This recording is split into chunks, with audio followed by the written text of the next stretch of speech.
So there's a definition here which I want us to understand first before we move forward. And the main reason why I want us to understand this definition is because the video which we are going to watch next is kind of related to the definition of the term which I'm going to give. I hope you are kind of so ready to get the definition of that word, and from there you're going to watch that video. So let me read that definition. And the term is confirmation bias. The person who defined this term is known as Peter Watson. I believe there are various definitions, so whichever you are going to follow, it's kind of related, but this definition is from this person who I've told you about. So what's confirmation bias? It's the tendency of people to favor information that confirms or strengthens their beliefs or values, and it's difficult to dislodge once affirmed.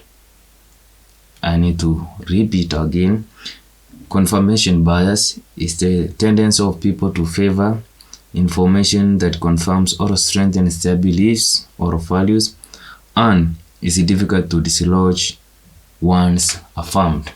So the video which you are going to watch next is kind of related to what I'm talking about.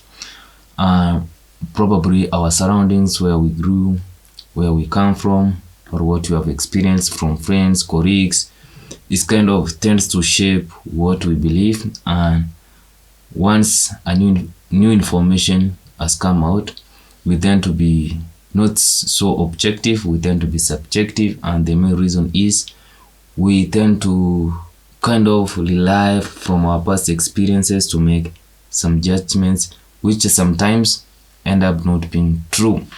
So it's kind of a survival tactic since the evolution of human beings. So you may tend to say that I'm not that individual who may be affected that with that so much, but the truth is you may end up finding yourself guilty of doing that. So here is a video which I want me and you and I to watch, and then discuss a few things.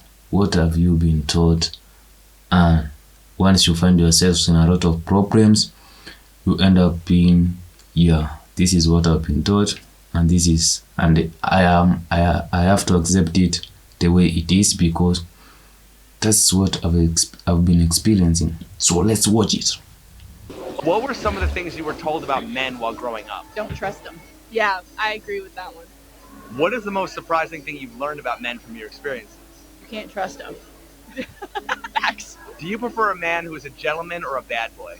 Bad boy. Bad boy. Is it fair to say women lust after bad boys that want to settle down with nice guys? Yeah. If you happen to be looking for a quality man, where would you expect to find one? Quality man? Church. Yes, that's When was the last time you went to church? So you have heard it for yourselves, and as you have heard, those ladies were taught you don't need to trust men. Men are kind of trash. That's the common narrative. At the same time, they have been asked, don't you deal with bad boys first, and then as time goes by you want to deal with nice guys. It's true. Where do you find nice guys? Probably, and it's not probably, but the high chances is nice guys are found in churches.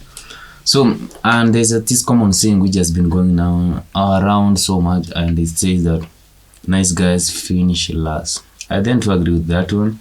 And so, but the main point which I want to really to talk about is the whole issue of where individuals tend to kind of make mistakes voluntarily or unaware of it, and once they find themselves in a mess, now they tend to believe, okay, this is what I was told when I was young. I've observed my parents and going this kind of mess, or my friends had to go through this kind of a mess, and it's what it is. Men are trash, women are bitches.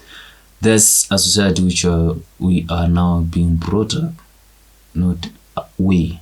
I'm past 18, so not we, but that's the society in which the current young generations is being brought up, where men can't trust women and women can't trust men. And the main reason is what our parents, our grandparents, not really our grandparents, but our kind of young parents are undergoing through, and this leads to a lot of divorces where individuals, more especially the men, can't really trust that they can do a marriage. They don't want that paper, they don't want the government to play in their relationship because they understand there are some individuals who have been crushed because they went for that marriage certificate, that marriage paper, and men don't want to be victims. Also, in the side of women, probably women have tended to chase their own careers because probably there's a girl who saw her mom being destroyed because she didn't have any job, and since she didn't have any job, the father took advantage of that, and so women don't kind of want to trust men. And it's reasonable because if you had that bad experience with your father where your mom had no kind of an idea or didn't have any voice within family matters, then you will tend really to kind of move that towards that direction where you want to be independent and not to be kind of taken advantage, because it's okay, you need to be kind of realistic sometimes. So angels don't come or don't happen to occur on this planet anymore. So I would really like your thoughts. What is the perception which you have towards the opposite gender, or especially if it's a man? What are the beliefs? What have you observed while you're growing up that you tend to find nowadays it's happening, and it confirms what you previously were taught, or what you observed from your colleagues, either parents, uncles, whichever person?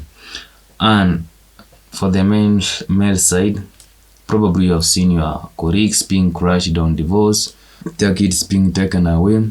So what are some of the things which you have observed from those kind of scenarios which can make you not to trust, especially women? And it's kind of a challenging issue. You find that then if we are going to kind of grow this generation in a manner that you don't have to trust the opposite gender or the opposite sex, then as a society we are kind of doomed.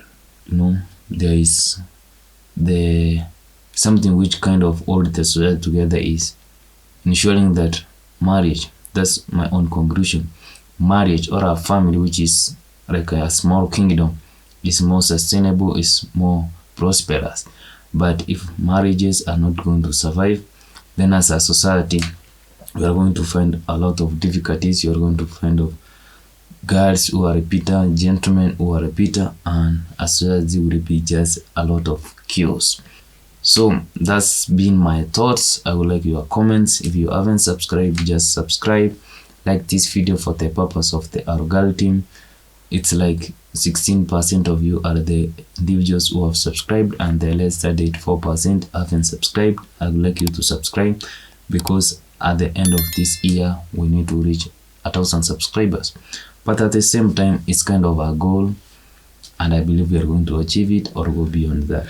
So I really appreciate your thoughts in the comment section. See you in my next one. Peace.